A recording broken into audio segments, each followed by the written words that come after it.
Now, Social Development Minister Lindiwe Zulu has pushed back against reports that she was on a witch hunt to remove senior managers within her department who opposed the irregular appointment of 4 executives.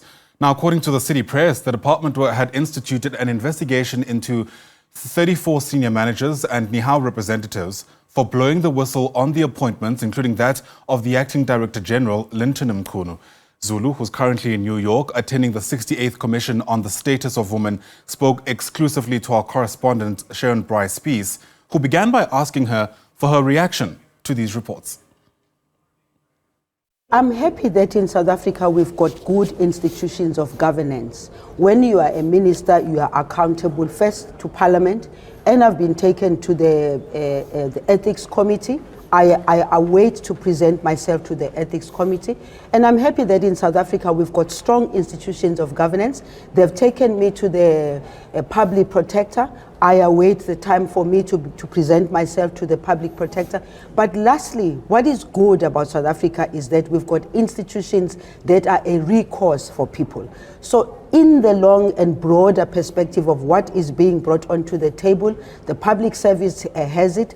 And lastly, there is no one who has been appointed as in the form of the DG that they say there's been appointed, but also when I've got work to do and I've got to be able to appoint the people, albeit temporarily for them to do the job because they're acting, I've got a job to do, I've got work to do, and the people that I have appointed to help me do that are the people who are capable of doing exactly that. Nehawu, Minister, according to this report, says your reappointment of Tabani Buthelezi as Deputy DG of Strategy and Transformation, Fani Esterhuizen as CFO, Isabella Sekwana as Deputy DG for Welfare and Services, and Mr. Mchunu as Acting DG, which you point out, goes against the public administration legislation. What do you make of that characterization? The good thing is that all those appointments, I can only do them if the Public Service Act gives me the authority to do so, and therefore I will continue to do that as long as I know that I'm not breaking the law. I will continue to do so because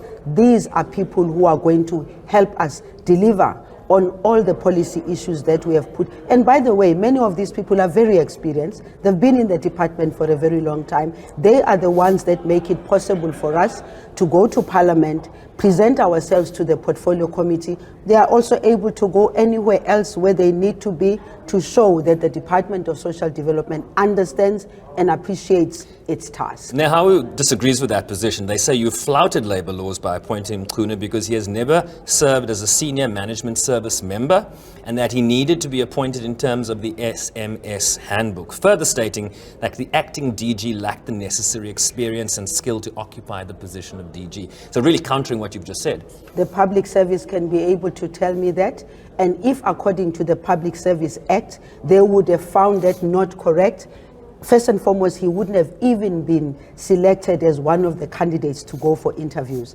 I have nothing to do with the selection. I've only got everything to do as an executive to put together a team that is supposed to do the interviews, and I did exactly just that. Final question for you, Minister. According to the report, the department has since instituted an investigation into 34 senior managers and Nehawu reps for blowing the whistle on the appointments of the 4 executive members.